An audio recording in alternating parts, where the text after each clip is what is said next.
Hello hi ನಮಸ್ತೆ ಎಲ್ಲರಿಗೂ welcome back to simple ಆಗೊಂದು ರುಚಿ. ಇವತ್ತು ನಾವು ಟೇಸ್ಟಿಯಾಗಿ ಸಿಂಪಲ್ಲಾಗಿ ಹಾಗಲಕಾಯಿ ಫ್ರೈಯನ್ನು ಹೇಗೆ ಮಾಡೋದು ಅಂತ ನೋಡೋಣ. ಒಂದು ಸಲ ನೀವು ರುಚಿ ನೋಡಿಬಿಟ್ರೆ ಮತ್ತೆ ಮತ್ತೆ ಮಾಡ್ಕೊಂಡು ತಿಂತೀರ, ಅಷ್ಟು ಚೆನ್ನಾಗಿರುತ್ತೆ. ಸ್ವಲ್ಪನೂ ನಮಗೆ ಕಹಿನೇ ಇರೋದಿಲ್ಲ. ನೋಡಿ, ನೋಡಿದ್ರೇ ತಿನ್ನಬೇಕು ಅನ್ನಿಸ್ತಾ ಇದೆ ಅಲ್ವಾ. ರುಚಿ ಕೂಡ ಅಷ್ಟೇ ಅದ್ಭುತವಾಗಿರುತ್ತೆ. ಒಂದು ಸಲ ಟ್ರೈ ಮಾಡಿ, ತುಂಬ ಅಂದರೆ ತುಂಬ ಚೆನ್ನಾಗಿರುತ್ತೆ.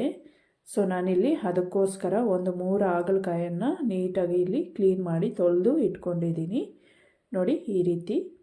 ಈಗ ಇಲ್ಲಿ ಒಂದು ಮೀಡಿಯಮ್ ಸೈಜ್ ಈರುಳ್ಳಿನ ಈ ರೀತಿ ಕಟ್ ಮಾಡಿ ಇಟ್ಕೊಂಡಿದ್ದೀನಿ. ಮತ್ತು ಒಂದು ಅರ್ಧ ಬೆಳ್ಳುಳ್ಳಿನ ಬಿಡಿಸಿಟ್ಕೊಂಡಿದ್ದೀನಿ. ಸ್ವಲ್ಪ ಕರಿಬೇವು, ಒಂದು ಅರ್ಧ ಟೀ ಸ್ಪೂನ್ ಜೀರಿಗೆ, 1/4 ಟೀ ಸ್ಪೂನಷ್ಟು ಮೆಣಸಿನಕಾಳು, ಹಾಗೆ ಅರ್ಧ ಟೀ ಸ್ಪೂನಷ್ಟು ಉದ್ದಿನಬೇಳೆ, 1 ಟೀ ಸ್ಪೂನಷ್ಟು ಕಡಲೆಬೇಳೆ, ಸ್ವಲ್ಪ ಹುಣಸೆಹಣ್ಣು, ಇಷ್ಟಾದರೆ ಸಾಕು. 2 ಟೇಬಲ್ ಸ್ಪೂನಷ್ಟು ಧನಿಯಾ, ಹಾಗೆ 2 ಟೇಬಲ್ ಸ್ಪೂನಷ್ಟು ಶೇಂಗಾ ಬೀಜನ ನಾನಿಲ್ಲಿ ಇಟ್ಕೊಂಡಿದ್ದೀನಿ. ಈಗ ಮೊದಲಿಗೆ ಹಾಗಲಕಾಯನ್ನು ನೋಡಿ ಈ ರೀತಿ ಇಷ್ಟಿಷ್ಟು ದಪ್ಪದಾಗಿ ಕಟ್ ಮಾಡಿಕೊಳ್ಬೇಕು.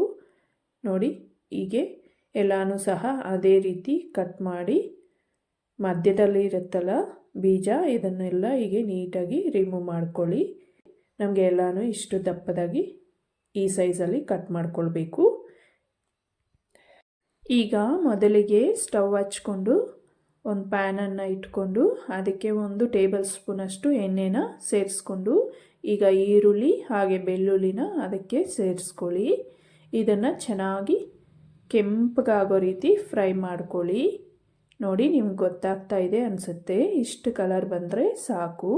ಇವಾಗ ಇದು ಆಗಿದೆ, ನಾವು ತೆಗೆದು ಪಕ್ಕಕ್ಕೆ ಇಟ್ಕೊಳ್ಳೋಣ. ಮತ್ತು ಇದೇ ಪ್ಯಾನ್ಗೆ ನಾವು ಎಣ್ಣೆ ಏನು ಸೇರಿಸೋದು ಬೇಕಾಗಿಲ್ಲ. ಹಾಗೆ ಶೇಂಗಾ ಬೀಜ ಮತ್ತು ಕಡಲೆಬೇಳೆ ಹಾಗೂ ಉದ್ದಿನಬೇಳೆನ ಮೊದಲಿಗೆ ಸೇರಿಸ್ಕೊಂಡು ಸ್ವಲ್ಪ ಈ ರೀತಿ ಫ್ರೈ ಮಾಡ್ಕೊಳ್ಳಿ.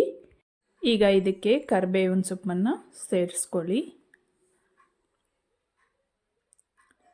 ಹಾಗೆ ಜೀರಿಗೆ, ಮೆಣಸು ಹಾಗೆ ಧನಿಯಾ ಬೀಜನ ಸೇರಿಸ್ಕೊಂಡು ಈ ರೀತಿ ಲೋ ಫ್ಲೇಮಲ್ಲಿ ಇಟ್ಕೊಂಡು ಮಾಡ್ಕೊಳ್ಳಿ. ಕೆಂಪಗೆ ಇದನ್ನು ಸಹ ಫ್ರೈ ಮಾಡ್ಕೊಳ್ಳಿ.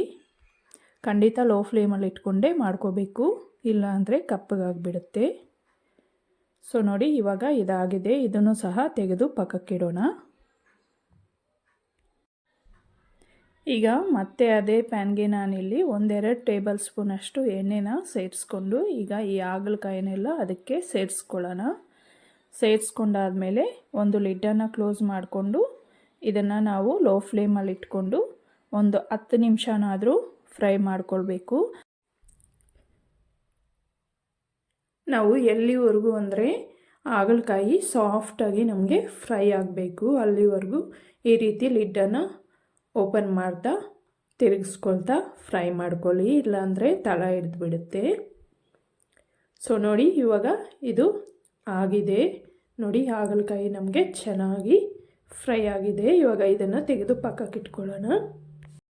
ಈಗ ನಾವು ಫ್ರೈ ಮಾಡಿ ಇಟ್ಕೊಂಡಿರ್ತಕ್ಕಂಥ ಮಸಾಲೆನ ಒಂದು ಮಿಕ್ಸಿ ಜಾರ್ಗೆ ಸೇರಿಸ್ಕೊಂಡು ಅದಕ್ಕೆ ಹುಣಸೆಹಣ್ಣು ಹಾಗೆ ಒಂದು ಅರ್ಧ ಟೀ ಸ್ಪೂನಷ್ಟು ಉಪ್ಪು ಮತ್ತು 1 ಟೀ ಸ್ಪೂನಷ್ಟು ಚಿಲ್ಲಿ ಪೌಡರನ್ನು ಸೇರಿಸ್ಕೊಂಡು ಸ್ವಲ್ಪ ನೀರು ಹಾಕ್ಕೋಬೇಕು, ತುಂಬ ನೀರು ಹಾಕಬಾರ್ದು. ಇದನ್ನು ಗಟ್ಟಿಯಾಗಿ ಸಾಫ್ಟಾಗಿ ರುಬ್ಕೊಳ್ಬೇಕು. ನೋಡಿ ಈ ರೀತಿ ರುಬ್ಕೊಳ್ಬೇಕು, ಗಟ್ಟಿಯಾಗಿ ರುಬ್ಕೊಳ್ಳಿ. ಈಗ ಹಾಗಲಕಾಯಿನ ತಗೊಂಡು ಅದಕ್ಕೆ ಮಧ್ಯದಲ್ಲಿ ಈ ರೀತಿ ಮಸಾಲೆನ ತುಂಬ್ಕೊಳ್ಳಿ. ಎಲ್ಲನೂ ಸಹ ಅದೇ ರೀತಿ ಮಾಡಿ ಇಟ್ಕೊಳ್ಳಿ. ನೋಡಿ ಹೀಗೆ. ಈಗ ನಾವು ಮಿಕ್ಕಿರೋ ಮಸಾಲೆನ ನಂತರ ಆಮೇಲೆ ಉಪಯೋಗಿಸೋಣ. ಈಗ ಮತ್ತೆ ಸ್ಟವ್ ಹಚ್ಕೊಂಡು ಅದೇ ಪ್ಯಾನನ್ನು ಇಟ್ಕೊಂಡು 1-2 ಟೇಬಲ್ ಸ್ಪೂನಷ್ಟು ಎಣ್ಣೆ ಸೇರಿಸ್ಕೊಂಡು ಅದಕ್ಕೆ ಈ ಹಾಗಲಕಾಯಿನೆಲ್ಲ ನಾವು ಸೇರಿಸ್ಕೊಳ್ಬೇಕಾಗತ್ತೆ. ನೋಡಿ ಈ ರೀತಿ. ಈಗ ಒಂದು ಸಲ ಚೆನ್ನಾಗಿ ಮಿಕ್ಸ್ ಮಾಡಿಕೊಂಡು ಈಗ ಮಿಕ್ಕಿರೋ ಮಸಾಲೆನ ಇದಕ್ಕೆ ಸೇರಿಸ್ಕೊಳ್ಳೋಣ.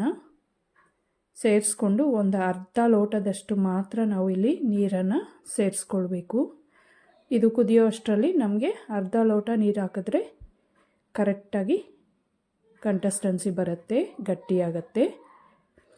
ಸೊ ಜಾಸ್ತಿ ನೀರು ಹಾಕೋಕ್ಕೆ ಹೋಗ್ಬೇಡಿ, ಅರ್ಧ ಲೋಟ ಅಷ್ಟು ಮಾತ್ರ ನೀರನ್ನು ಸೇರಿಸ್ಕೊಳ್ಬೇಕು.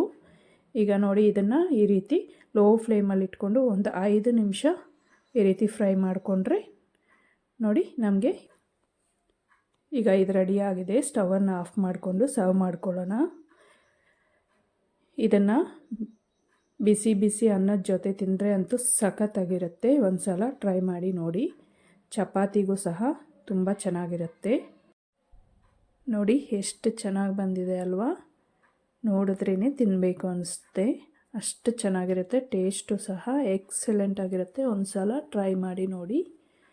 ಇಲ್ಲಿ ನಮಗೆ ಹಾಗಲಕಾಯಿ ನೋಡಿ ಎಷ್ಟು ಸಾಫ್ಟಾಗಿ ಚೆನ್ನಾಗಿ ಬೆಂದಿದೆ. ಸೊ ಫ್ರೆಂಡ್ಸ್, ನೀವೇನಾದರೂ ನಮ್ಮ ಚಾನಲನ್ನು ಹೊಸದಾಗಿ ನೋಡ್ತಾ ಇದ್ದರೆ ಪ್ಲೀಸ್ ತಪ್ಪದೆ ಸಬ್ಸ್ಕ್ರೈಬ್ ಮಾಡ್ಕೊಳ್ಳಿ. ಹಾಗೆ ವಿಡಿಯೋ ಇಷ್ಟ ಆಗಿದ್ದರೆ ಪ್ಲೀಸ್ ಲೈಕ್ ಮಾಡಿ. Thank you for watching.